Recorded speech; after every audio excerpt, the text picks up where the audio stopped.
I set out to do something. If I don't want to get hit, I'm not going to get hit. I'm a handicap Ryan. Stop the cap. Both arms behind his back. I have a book for Ryan Garcia today, Psychology for Dummies. This is a fight that I will make look easy. Gonna trust that canvas on 420. I guarantee you, wallahi, I promise you, I'm knocking Ryan out. That's good. All right, well, y'all already didn't heard it. See, And they you gonna know see, he the didn't world's promise gonna to see that I'm levels above this dude. Like I said, he's a C-level fighter. I'm an A+ fighter, and I'm gonna show it. DAZN Boxing is pushing for a rematch between Ryan Garcia and Devin Haney. There's only one huge problem. They stated they want the rematch at 147. This puts Devin Haney and company in a world of hurt. Now, in this video, I'm going to break that down. Subscribe to the channel, best in the business, and it's not even close. So, they had a Fresno show. Golden Boy, they went back to back. They did Haney Garcia on the East Coast, took it over to the West Coast, and had a victor, or they were in Fresno, and it was Jose Ramirez versus Virgil Ortiz. Now, a couple things were said. On that broadcast, you had a DAZN reporter who, of course, they're going to talk about the most recent fight, right? So they talked about Haney Garcia. On the broadcast, they even showed clips and highlights, and it was mostly the clips of Devin Haney getting dropped and hurt, things like that, because those are for a highlight reel, those are the moments that are highlight reel worthy. So the DAZN reporter said, and I put this tweet out, you see over 21,000 views on my X, formerly known as Twitter. DAZN reporter said on the broadcast, he wants to see Ryan Garcia versus Devin Haney rematch, but at 147. Do you agree? Thumbs up, thumbs down. What did I tell you? If you listen to Boxing Ego, I always am a straight shooter. Steak and potatoes. This puts Devin Haney in a very, very difficult spot. And I will make sure it's crystal clear in this video. Quick PSA. Last time I checked, this is my channel. Last time I checked, it's called YouTube, where you, who have a YouTube, you can be the star. I'm Michael Jackson, y'all Tito.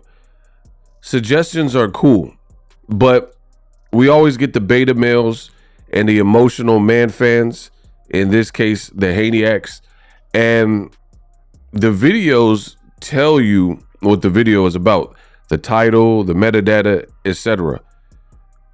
Sometimes you get these spoiled brat boxing Karen fans, and they try to domineer and dominate and control the content that comes out on my channel. Just so you know, that'll never happen. I don't have a boss. I get to make content on whatever's going on in my sport as I see fit.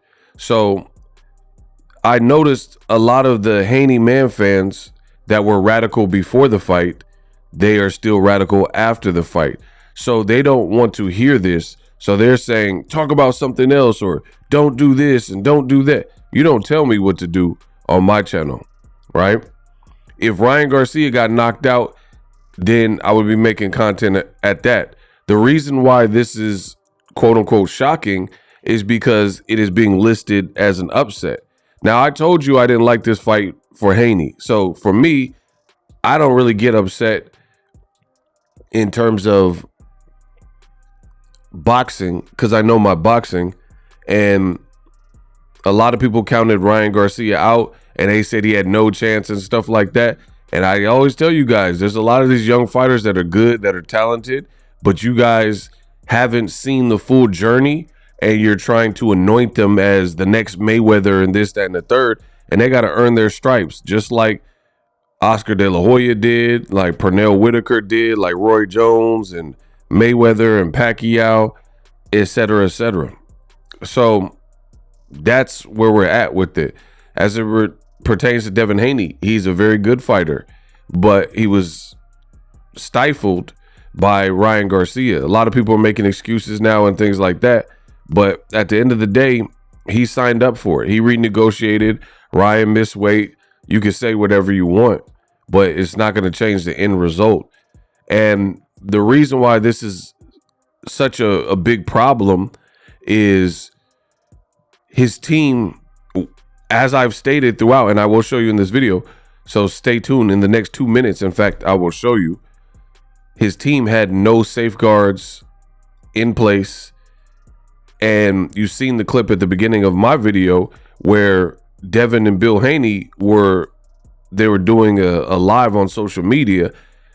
The whole thought or suggestion that Devin could lose to a guy like Ryan Garcia, despite him beating them half the times out of 6, right? They didn't think that that would occur. They didn't think that that would be plausible. And in boxing, you pay for your pride, you pay for your ego. Get it? Ego, no pun intended. And you also will pay for your like negligence, anything. If you cheat yourself in camp, you'll pay for that. It'll be shown on fight. I don't think Devin Haney did that. I think he trained hard for the fight, but also overconfidence and underestimating your foe as if there's nothing they can do in order to, hurt you or beat you.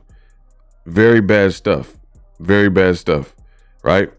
So for Devin Haney, this just spells trouble because they didn't plan for this. It's like having a car or having an apartment or a home and you don't get renter's insurance. You don't get car insurance. And it doesn't really hurt you per se until you get into a car wreck and now you need someone to turn to, because to get your car fixed, you got medical bills, you got your car's damaged or dang near totaled, and you have no one to help you. And let's say you're broke and you don't have the savings, you don't have a rainy day fund. That's when it hurts. It doesn't really hurt if you're just driving and haven't been in any accidents. Then not having insurance doesn't necessarily affect you. It's only going to be at times of turmoil, times of chaos, where that stuff comes back to bite you. Now, what am I talking about? I told you in the next 2 minutes, I will let you know. Let's dive in. Now, the great thing about my channel, Boxing Ego, the best in the business, and it's not even close, I give you guys the facts, accurate, reliable information you can take to the bank. Some of them other guys, I don't know what the protocol is, but it doesn't seem like telling the truth is part of it. And I just do what I could do. But if you want quality, both audio and visual quality, not a bunch of like rush videos, rush job, like clickbait videos to trick you, anything like that, then definitely come to Boxing Ego. So this interview with Devin Haney, he did with Angela Yee, shout out to her. And he admits that Ryan Garcia is basically the A-side in the first fight. This is before he lost now. He says that he was getting a 45% cut. It was a 55-45% split with Ryan in the first fight before he lost. So if it was already this split and there was no rematch clause, which I'll get to in a second, and Ryan was the A-side to begin with, and Devin Haney says, and I have the clip, so you guys, again, this is why you guys need to use the links and follow all of my social medias, because I'm not making a video about every single thing. The videos, I tell you, I'm not trying to rush. I'm not going to put a bunch of rushed videos out. I want you guys to have enjoyable content, not like, oh, I just scraped together a video real quick. But sometimes I can put it in a post a bit quicker. So this is on my Twitter, X, @BoxingEgo. I said the bad news for Devin Haney is this. He was soundly beat by Ryan Garcia. Rematch interest could be low. Ryan Garcia is saying he might move to 147 or fight no lower than 145, that he can't go lower and doesn't need the belts. Mind you, I put this particular tweet up before the DAZN broadcast, And now the DAZN broadcast is pitching this fight, saying at least one of their broadcasters, their reporters on air when they're talking about Haney Garcia is putting that and planting that seed that this first fight was good, which it was, and it deserves a rematch. But he's stating that the rematch should take place at 147. So there will be no excuses. And basically because Ryan is the A side. So if we were to look back at my tweet that occurred before this DAZN broadcast, then I think what I said makes a lot of sense. The bad news for Haney is this. He was soundly beat by Ryan. Ryan is saying he might move to 147. I mean, he's calling out Fundora at 54. He's calling out Errol Spence, who's likely to 54. He's saying he wants to fight at 47. And he's saying 145, 143 is the lowest he can go. So keep this in your brain. And I said what I'm saying now. If you weren't the A side versus Ryan in the first fight and you gave him the lion's share at 55-45 with him taking the lion's share of the money, then you'll really be at Ryan's mercy in negotiations for a rematch, right? So once again, this is what I love on my channel, where I get to spank y'all and really show that separation, people. I get to really show the separation in terms of who knows what, who's covering the sport authentically and with the right intentions. I also put out this tweet. It says, Gervonta Tank Davis had the safeguard of a rematch clause just in case Ryan Garcia was going to beat their star fighter, although he didn't need it because he beat Ryan effortlessly by stoppage, never was hurt, never got dropped like Devin Haney, never got rocked like Devin Haney, and Tank beat him, and Devin Haney was the WBC champion. So I asked, why didn't you add a rematch clause to the contract? And this is the video that I did March 5th, 2023. Again, separation. Gervonta Davis possesses a one-way rematch clause in the super fight, Gervonta Davis versus Ryan Garcia. It is one way, not bilateral, which means that if Tank lost, he can demand a rematch within a certain amount of time. However, the bad news for Devin Haney is his team didn't have a rematch clause, meaning you can't legally force Ryan Garcia to fight you again. You have to beg and plead and say the fans want it and all that type of stuff. But legally, you do not have anything in place. I said all the people complaining about Ryan's missed weight, let's ask some real questions here. April 22nd, so this is 2 days after the fight. The people complaining about Ryan Garcia's weight and him missing, let's ask some real questions. How come Team Haney had Bill Haney and Eddie Hearn looking out for the best interest of their champion and fighter, but they didn't have a rematch clause? Boom. Shout out to the boy, Jedi Goodman. He said this 3 days before the fight because he was on Ariel Helwani's show, the MMA Hour. It says, and I read, Oscar De La Hoya says that Ryan Garcia, Devin Haney fight does not have a rematch clause. So this was public knowledge and it's all documented. So without a rematch clause, there's no terms. So people like the Devin Haney man fans, right? They're pitching like, oh, I want a rematch. Devin's champion at 140. You got a guy who said he doesn't care about belts. He just had a sensational win, and he's on this crazy Nipsey Hussle victory lap type of tour, right? And now you're not going to be able to tell him nothing. On top of that, he's looking big. He's enjoying life. And who knows? He might not want to fight at 143 even. So now with all this A-side leverage, Devin Haney, what is he going to say? Oh, I'm a champion. You need to fight me at 140 flat because I'm a champion. If Ryan disregarded the weight in the first fight, now that he's beat you, hurt you, embarrassed you, dropped you, should have been stopped, and he's on this crazy run with Deion Sanders and shadow boxing for Donald Trump, where do you think his mind is at if he was the A-side before any of that happen, right? And this is all of what I said. Again, follow my ex. 502,000. I did 500,000 views on this one tweet. It says April 22nd, 8:06. So Devin Haney's team, Team Haney, had no rematch clause versus Ryan in the event that he won, which I showed you. They did not elect to do a same day customary weigh-in, which is pretty customary if someone misses weight, despite Ryan missing by 3.2 pounds. They gave Ryan the lion's share of the money, meaning he was the A side, after claiming they were the face of boxing and that they sent a $20 million deal to Gervonta Davis, who's the real face of boxing. And then also you had mistakes like business-wise. You put two West Coast fighters on the East Coast to fight. Pay-per-view numbers still haven't come out, which if the pay-per-view numbers were amazing, then I truly feel like they would have been out, because DAZN is its own entity. It's its own proprietary app, meaning DAZN, outside of maybe like PS5s, if somebody ordered the fight through like a PS5 type of deal or pay-per-view.com, all the numbers are internal, right?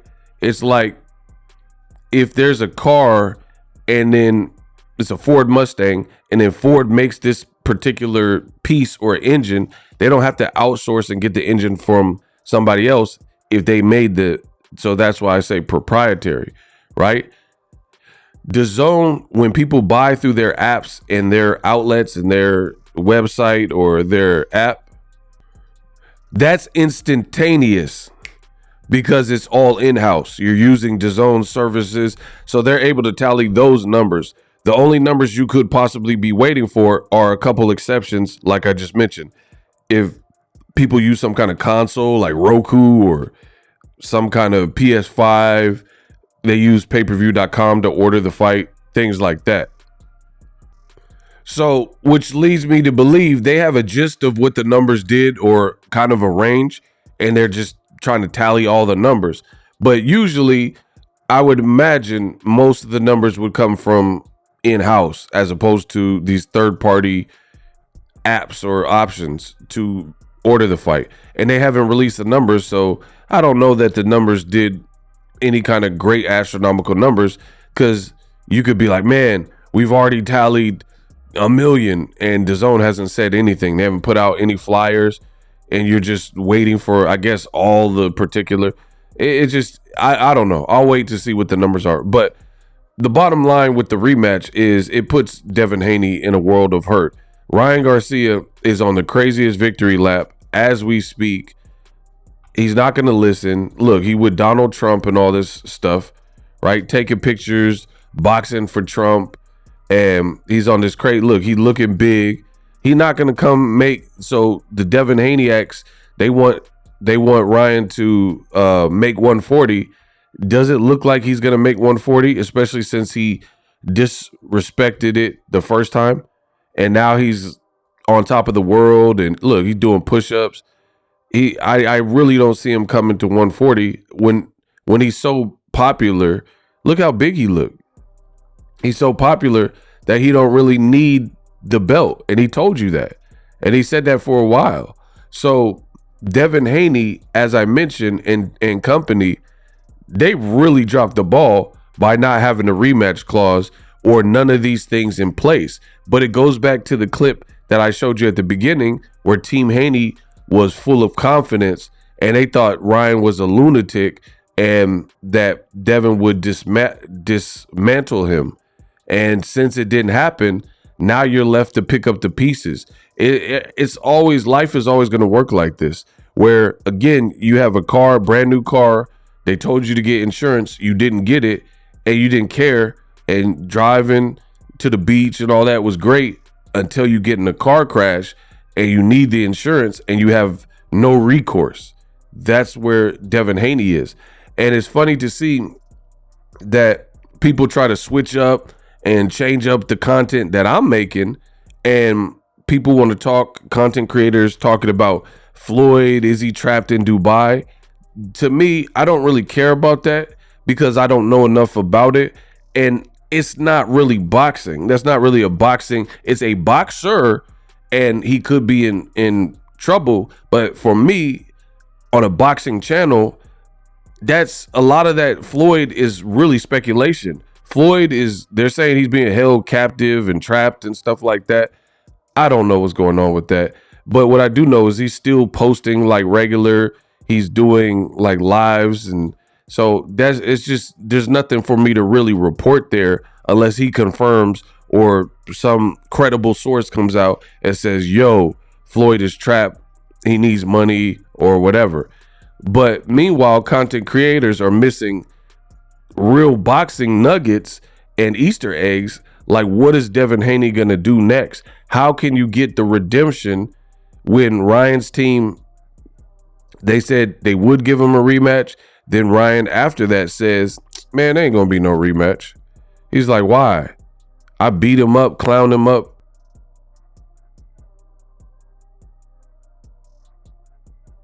Wake up early, 7 o'clock. Ryan, go. Yeah, for sure. I'm fresh off the fight, and I don't have a scratch on my face, and I fought a pound-for-pound champion, undefeated, undisputed champion at 135. You went the distance? And he barely went the distance because that ref, you know, he would have knocked out. I'm saying you weren't winded. Yeah, I wasn't winded. He had a broken jaw. I mean, what more do you want? You almost have to have the rematch again. No, so let's run it back because no. you said it. I did, but it ain't no rematch. This dude got clowned up. I barely tried, bro. I was drinking every day. On Monday, I was at Tao nightclub. Tuesdays, I was at Little Sister. Wednesdays, I went out. Thursday, I went out. Friday, I was drinking. I was doing whatever I want. The day of the fight, I drank a Blue Moon. I was chilling, bro. So you just heard Ryan Garcia, and he says, I wasn't even trying. I barely even tried. And based on his cardio and his conditioning, and he had Devin Haney badly hurt in spots, he did look like he was barely trying. Like, there was moments where it looked like if he just forced some punches out, he could have probably got the stoppage, despite the fact that it should have been stopped on Harvey Doc's watch or Bill Haney throwing in the towel. So you can't really dispute what Ryan is saying here. And without that safeguard in spot, Devin Haney's in a world full of hurt by his team. They want to blame everybody else. Like, people are blaming me. I didn't write the contract that he agreed to. You chose to fight him knowing he missed weight in the AM, and you still thought it was sweet. Oh, all Ryan got is a left hook. Oh, he a C+ fighter. Who cares? Oh, you knew you didn't have a rematch clause. You knew you didn't make him do a same-day rehydration. So you allowed him, for the people saying he was cheating, Ryan cheated and all that, you allowed him to cheat then, because you allowed him to replenish and rehydrate to whatever he wanted, and he did it. And now we're going to cry when it doesn't work out in your favor. And DAZN's pushing the fight rematch at 147, or at least the reporters are on air on DAZN who held this fight. And you don't have this situated beforehand in the form of, in the contract, the rematch clause. So Ryan could be like, hey, fight me at 144, fight me at 145, fight me at 147, fight me at 154. He's the A side. So he could literally pick his preferred weight, especially how he just said, he's like, no rematch. I clowned him up. What's the point? Right? And Devin would have to do it. And the best he could do is say, oh, I gave you a chance at the belt and all this, or fight me at 140 for the belt. But we both know that both guys look like they struggled to make 140, which is a whole nother issue with this generations of fighters. How did Devin and Ryan both just move up to 140 and they struggled to make the weight? That's insane. But again, I'll save that for another issue. The real deal, Holyfield, is we may not get a rematch for this fight. And Bill Haney and Devin Haney, they were talking about beating the likes of Keith Thurman. So if you could beat a 2X champion, you know, or like 2 belt champion at one point, Keith Thurman at 47, then why can't you fight Ryan Garcia at 147 if that's what he chooses? I'm not Ryan. I'm not his team, so I don't know what weight he had in mind, if he does even double back and decide to do a rematch, which he has options, of course, because he's the winner. Winners always have options. But the final thing I will say in this video is, if Ryan was hurting you and it looked like he wasn't fully trained or his conditioning could have been better, the referee situation definitely could have been better. Harvey Dock allowed Devin so much time to recover, weird breaks, weird point deduction from Ryan. If all these things existed in a rematch, they're not going to have Harvey Dock, because A-side Ryan would definitely petition to not allow that happen. So you can't worry about a ref saving you in a rematch if it does happen. Ryan is the A-side, so he gets to pick his weight, because he said belts don't matter. You're not going to be able to convince him with one WBC belt that you shouldn't really have because you lost. The WBC is gracious to let you keep the belt. And then if he was hurting you this bad at 143.5 plus whatever he rehydrated to, imagine that same fight at 147. And people keep talking about this weight stuff, so I got to make videos like this. Weight does matter in certain situations, but Devin Haney in the first round was hurt and clipped by a left hook that he didn't see, because Ryan has the speed, accuracy, and timing. He threw a jab, dropped his right hand, became insanely vulnerable, and his whole head was open, the side of his head, and Ryan hit him with the left hook and cracked him. I think that set a nasty tone for the rest and the remainder of the fight, because Devin's best punch is his left jab, and his jab needs to be working. So he started trying to walk Ryan down, but that's not even your real character as a fighter. That's not really your DNA to just all rounds, especially after being rocked, walk someone down. You're not Floyd Mayweather or somebody that can do that. So he just put himself in a further hole, and that's why he kept getting hurt in there. You haven't figured out his timing. You got hurt way too early. There was a lot of pressure because you were trying to clout chase Tank, and you were trying to do better and finish Ryan and all this stuff. Your team, your dad put a lot of pressure, said fight in the center of the ring, all this nonsense. Horrible game plan. And now you gave Ryan the power. Ryan got the juice. He holds all the cards. And at 47 or anything higher than whatever they just fought at, you got to favor Ryan, because Ryan, he took a punch from Devin in the third round, best punch that Devin landed, and Ryan accepted it and just kind of bit down and hit his gloves and then got back to work. Devin couldn't accept Ryan's punches. So can you imagine the same fight at a higher weight? This is why you need a great team around you in boxing, so these fiascos and disasters and nightmares don't happen for the dream.